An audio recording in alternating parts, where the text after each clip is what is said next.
새벽 5시, 엄마는 오늘도 어김없이 부엌에 계셨습니다. 70이 넘은 나이에도 허리를 굽히고 된장찌개를 끓이시는 뒷모습이 참 작아 보였습니다. 엄마의 손등에는 세월의 흔적이 가득했고 손가락 마디마다 깊은 주름이 패여 있었습니다. 무릎은 오래전부터 아프셨지만 단 한 번도 내색하신 적이 없으셨습니다. 그저 묵묵히 참으시며 우리를 위해 매일 그 자리를 지켜오셨습니다. 30년을 한결같이 우리를 위해 그 자리를 지켜오셨지만 저는 그게 당연한 줄만 알았습니다. 아침마다 식탁에 차려진 따뜻한 밥과 국이 냉장고에 가득한 반찬들이 깨끗하게 정돈된 집안이 모두 그냥 당연한 것이라고 생각했습니다. 엄마의 수고와 희생을 전혀 몰랐습니다. 큰오빠 태수는 회사 일이 바쁘다며 명절에만 얼굴을 비쳤습니다. 1년에 겨우 2~3번, 그마저도 몇 시간 머물다가 바쁘다며 떠나곤 했습니다. 엄마는 오빠가 올 때마다 한 달 전부터 준비하셨습니다. 하지만 오빠는 그 정성을 몰랐습니다. 식사만 하고 바쁘다며 금방 일어났고 아이들이 떠들면 짜증을 내기도 했습니다. 엄마는 그런 오빠의 뒷모습을 대문 앞에서 한참을 바라보시다가 깊은 한숨을 쉬며 집 안으로 들어오셨습니다. 그리고는 혼자 조용히 눈물을 닦으셨습니다.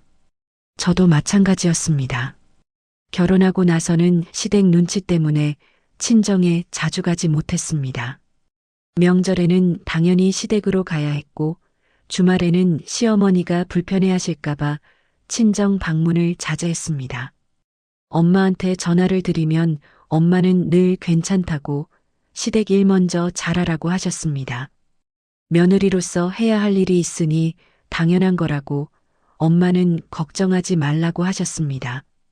하지만 엄마의 목소리는 점점 힘이 없어졌고 통화를 끝낼 때마다 아, 미수가 건강해라. 그리고 시댁에서 잘 지내라. 라는 말씀에는 말할 수 없는 외로움과 그리움이 묻어났습니다. 저는 그것을 느끼면서도 시댁 눈치 때문에 자주 찾아뵙지 못했습니다. 전화 통화도 일주일에 한 번 정도, 그것도 짧게 끝내기 일쑤였습니다. 엄마가 이야기를 더 하고 싶어 하셔도 저는 시어머니가 부르신다며 아이들이 온다며 급하게 전화를 끊곤 했습니다. 그럴 때마다 엄마는 알았다. 그래, 바쁘지. 라며 씁쓸하게 웃으며 전화를 끊으셨습니다. 막내 동생 준호는 엄마한테 가장 의지를 많이 했던 아이였습니다. 대학교 때도 취직하고 나서도 뭔가 어려운 일이 있으면 제일 먼저 엄마한테 전화했습니다. 그런데 준호가 약혼을 하고 나서는 완전히 달라졌습니다. 엄마가 전화를 하셔도 나중에 다시 전화드릴게요. 지금 약혼녀랑 있어서요. 라며 끊기 일쑤였고 그 나중은 좀처럼 오지 않았습니다. 엄마는 사랑하는 사람이 생겼으니 당연한 거라고 스스로를 달래셨습니다. 하지만 속으로는 많이 서운하셨습니다. 그렇게 의지하던 막내 아들이 이제는 엄마보다 약혼녀가 더 중요해졌다는 사실이 엄마는 받아들이기 힘드셨지만 내색하지 않으셨습니다. 엄마는 그런 우리를 이해하려 애쓰셨습니다. 다들 바쁜 세상이니까 자식들이 행복하면 그걸로 충분하다고 엄마는 그렇게 스스로를 위로하며 하루하루를 보내셨습니다. 하지만 밤이 되면 완전히 달랐습니다. 텅 빈 집에 혼자 앉아 계시면 외로움이 파도처럼 밀려왔습니다. 거실에 걸린 가족 사진을 보며 한숨을 쉬시고 아이들 방문을 열어보며 추억에 잠기시고 그러다가 눈물을 흘리시곤 했습니다. 아이들은 언제쯤 올까? 얼굴이나 한번 보면 좋을 텐데 목소리라도 듣고 싶은데 전화하면 패 끼칠까봐 참게 되고 그런 생각을 하다 잠이 드시는 날이 정말 많았습니다. 엄마는 매일 아침 6시면 일어나셨습니다. 먼저 거실을 쓸고 닦으시고 화분에 물을 주시며 말을 걸기도 하셨습니다. 야, 너희라도 있으니 다행이다. 사람은 없어도 너희가 있으니 외롭지 않다. 그렇게 혼잣말을 하시며 화초를 돌보셨습니다. 청소가 끝나면 부엌으로 가셨습니다. 된장찌개, 김치찌개, 나물 반찬, 멸치볶음, 그런 것들을 미리 만들어 놓으셨습니다. 혹시 아이들이 갑자기 들를까봐, 배고플까봐 항상 준비해 두시는 것이었습니다. 하지만 아이들은 좀처럼 오지 않았습니다. 반찬들은 결국 엄마 혼자 드시게 되었고 남은 것들은 이웃에 나눠주시곤 했습니다. 점심시간이 되면 혼자 식사를 하셨습니다. 커다란 식탁에 혼자 앉아 밥을 드시는 모습은 정말 쓸쓸해 보였습니다. 혼자 먹는 밥은 왜 이렇게 맛이 없는지 엄마는 그렇게 중얼거리시며 억지로 밥을 드셨습니다. 저녁 식사 후에는 소파에 앉아 텔레비전을 켜시지만 내용이 머리에 들어오지 않았습니다. 전화기를 바라보셨습니다. 아이들한테 전화하고 싶었지만 폐가 될까봐 참으셨습니다. 8시 아직 일찍이지. 애들이 바쁠 시간이야. 9시 지금쯤 저녁 먹을 시간이지. 10시 이제는 쉬어야 할 시간이니 내일 전화해야겠다. 그렇게 매일 전화하고 싶은 마음을 참으셨습니다. 그러다가 일주일에 한 번쯤 용기를 내서 전화를 하셨습니다. 먼저 큰아들 태수한테 전화하셨습니다. 여보세요, 태수야, 엄마다 잘 지내니?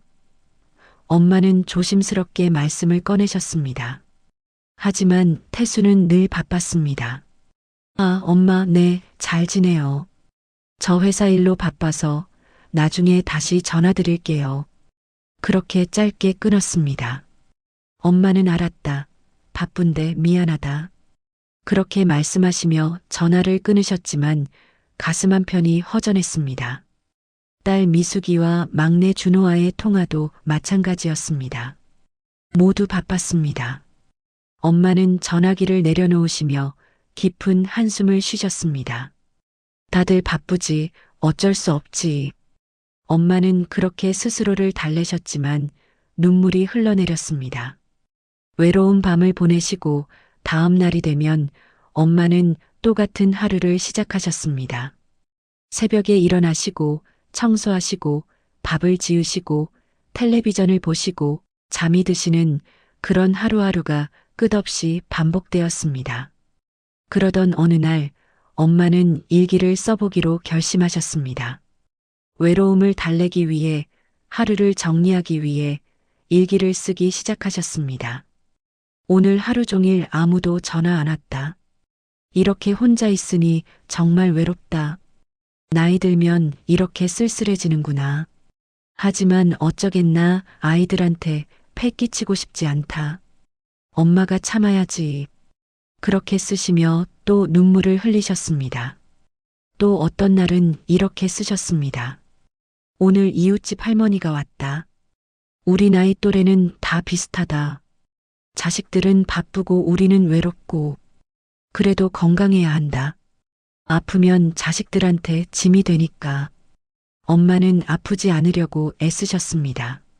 건강해야 자식들한테 폐를 끼치지 않는다고 생각하시며 무리하게 일을 하셨습니다. 그러던 어느 추석 명절, 우리 남매는 오랜만에 친정에 모였습니다. 엄마는 한 달 전부터 그날을 손꼽아 기다리셨습니다. 아이들이 온다. 준비를 많이 해야지. 무릎이 아파도 허리가 아파도 아랑곳하지 않고 시장에 몇 번이나 가셨습니다.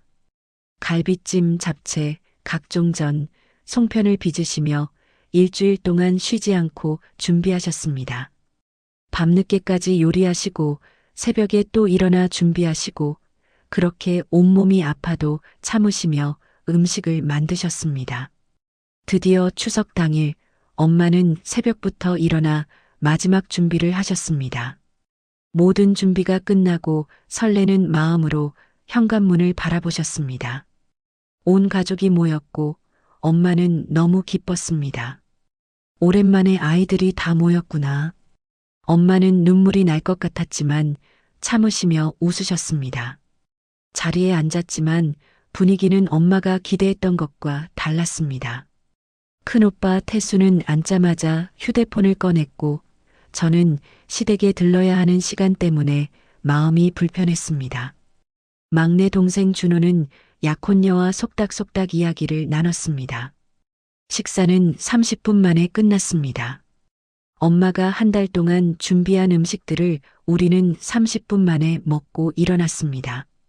엄마, 저 회사 일이 있어서 먼저 가봐야겠어요. 태수가 먼저 일어났습니다. 벌써 가니 좀 더 있다 가지. 엄마는 아쉬운 표정으로 말씀하셨습니다. 엄마, 저도 시댁에 가봐야 해서요. 엄마, 저희도 약혼녀 부모님 댁에 가봐야 해요. 그렇게 우리는 모두 서둘러 집을 나섰습니다. 현관문 앞에서 엄마는 우리 차가 완전히 사라질 때까지 계속 손을 흔들고 계셨습니다. 그 모습을 보며 가슴 한편이 먹먹했지만 저는 그냥 지나쳤습니다. 엄마는 대문을 닫으시고 집 안으로 들어오셨습니다. 거실을 보니 음식이 가득 남아 있었습니다. 엄마는 한숨을 쉬시며 상을 치우기 시작하셨습니다. 이렇게 많이 준비했는데 금방 가버리네. 다음에는 언제 올까? 엄마는 그렇게 중얼거리시며 혼자 설거지를 하셨습니다. 설거지를 하시다가 눈물이 흘러내렸습니다. 손을 멈추시고 한참을 우셨습니다. 왜 이렇게 외로울까? 아이들이 왔다 갔는데 더 외로운 것 같다. 그날 밤 엄마는 일기를 쓰셨습니다. 오늘 아이들이 왔다 갔다. 한 달 동안 준비했는데 30분 만에 다 갔다. 반가웠지만 너무 빨리 가서 더 외로워졌다. 다들 자기 인생이 바쁘니 어쩔 수 없다. 하지만 엄마는 외롭다. 정말 외롭다. 엄마는 그렇게 쓰시며 펜을 놓으셨습니다. 그리고는 잠이 오지 않아 천장을 보며 밤새 생각에 잠기셨습니다. 내가 뭘 잘못한 걸까? 이렇게 외로운 건 나만 그런 걸까? 다음 날부터 엄마는 다시 혼자의 일상으로 돌아가셨습니다. 하지만 명절 이후로 엄마는 더욱 외로워하셨습니다. 며칠 후 엄마는 몸이 안 좋으셨습니다. 명절 준비로 무리를 하셔서 온몸이 아프셨습니다. 하지만 병원에 가지 않으셨습니다. 아이들한테 걱정 끼치고 싶지 않아서 혼자 참으시며 집에 계셨습니다. 그렇게 일주일, 2주일, 한 달이 지나갔습니다. 엄마의 건강은 점점 나빠졌지만 우리는 몰랐습니다. 그러던 어느 날 아침 된장찌개를 끓이시던 엄마는 갑자기 머리가 어지러질하셨습니다. 어지럼증이 심하게 왔고 다리에 힘이 완전히 풀렸습니다. 손에 들고 있던 국자가 떨어졌고 엄마도 그대로 주저앉으셨습니다. 정신을 잃으시기 직전 엄마는 마지막으로 아이들, 미안하다. 엄마가 이러면 안 되는데 아직 해줄 게 많은데. 그렇게 생각하시며 의식을 잃으셨습니다. 1시간 후 이웃 할머니가 부엌 바닥에 쓰러져 계신 엄마를 발견하고 급히 119에 전화하셨습니다. 그리고 떨리는 목소리로 우리에게 연락하셨습니다. 따님, 어머니가 쓰러지셨어요. 빨리 병원으로 오세요. 저는 그 전화를 받고 머릿속이 하얘졌습니다. 엄마가 쓰러지셨다는 말이 믿기지 않았습니다. 손이 떨렸고 가슴이 두근거렸습니다. 병원 응급실에 도착했을 때 큰오빠 태수와 막내 준호도 막 도착한 참이었습니다. 우리는 창백한 얼굴로 서로를 바라봤습니다. 잠시 후 의사 선생님이 나오셨습니다. 심각한 표정이었습니다. 환자분이 뇌졸중으로 쓰러지셨습니다. 다행히 빨리 발견했지만 상태가 좋지 않습니다. 뇌졸중이요? 어떻게? 제가 물었습니다. 의사 선생님은 과로와 스트레스가 주원인인 것 같습니다. 영양 상태도 좋지 않으시고 혼자 계시면서 제대로 관리를 못하신 것 같습니다. 라고 설명하셨습니다. 그 말을 듣는 순간 우리는 모두 얼어붙었습니다. 과로, 스트레스, 혼자. 그 단어들이 머릿속을 맴돌았습니다. 우리 때문이었습니다. 엄마를 혼자 두고 제대로 챙기지 않고 살게 만든 게 우리였습니다.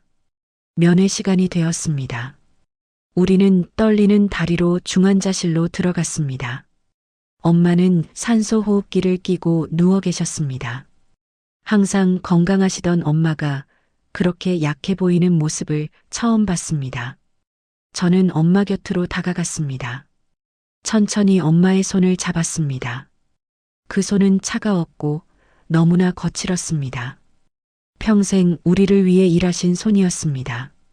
눈물이 주르르 흘러내렸습니다. 엄마, 미안해요. 정말 미안해요. 제가 엄마를 너무 소홀히 했어요. 혼자 두고 외롭게 만들고 정말 잘못했어요. 저는 울면서 계속 사과했습니다. 큰오빠와 막내 동생도 어린아이처럼 울며 엄마께 죄송하다고 빌었습니다. 우리는 그날 밤을 엄마 곁에서 샜습니다. 이틀째 되는 날 저녁, 엄마의 손가락이 미세하게 움직였습니다. 그리고 천천히 눈을 뜨셨습니다. 애들아, 왔구나. 엄마의 목소리는 너무나 약했습니다. 엄마는 힘없이 웃으시더니 말씀하셨습니다. 미안하다. 엄마가 이래서 걱정시켜서 미안하다. 그 말을 듣는 순간 우리는 다시 눈물을 흘렸습니다. 엄마가 왜 미안해 하세요? 잘못한 건 우리인데. 엄마, 이제부터는 우리가 엄마를 모실게요.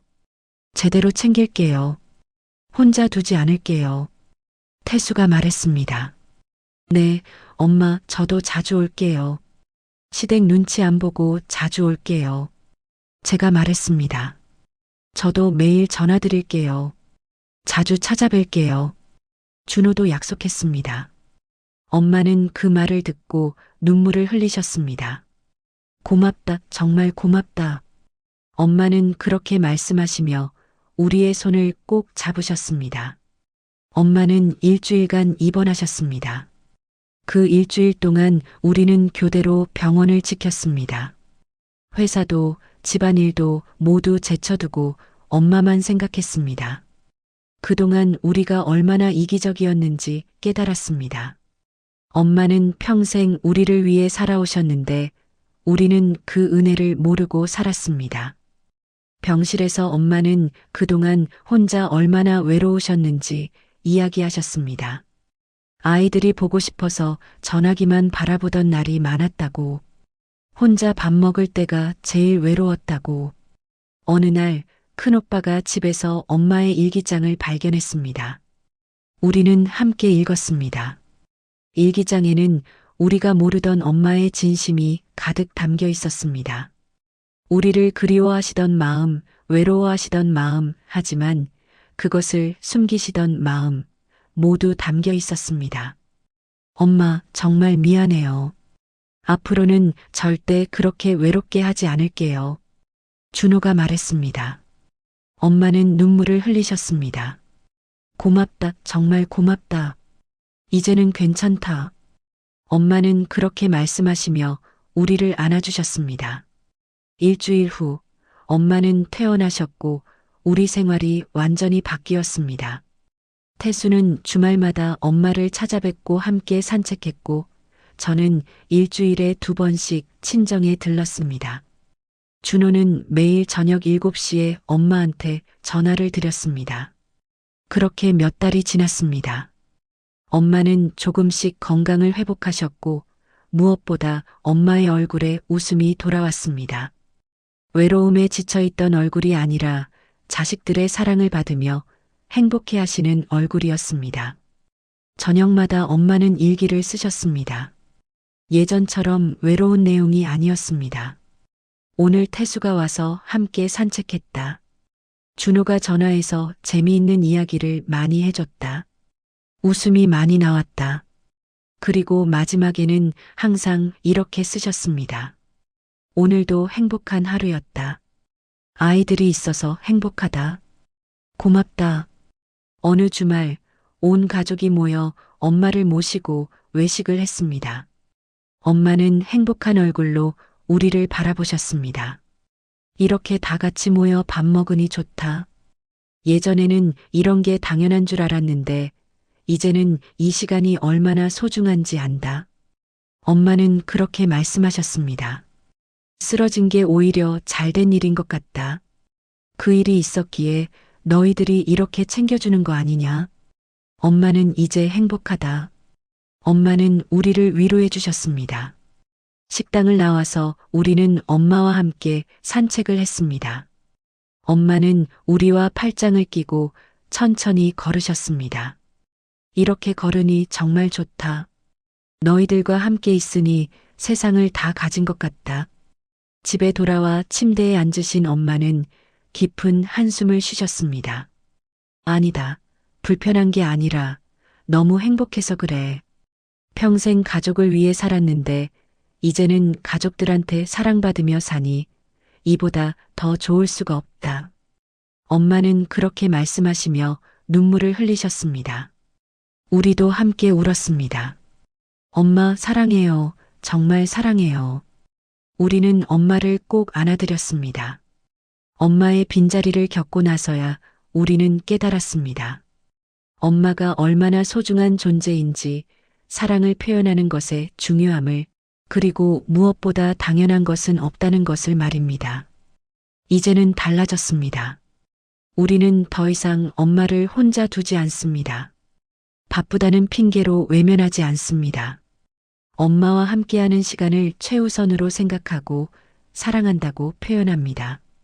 계절이 바뀌고 1년이 지났습니다. 엄마는 이제 많이 건강해지셨습니다. 무엇보다 엄마의 얼굴에는 항상 웃음이 가득합니다. 어느 일요일 온 가족이 모여서 가족 사진을 찍었습니다.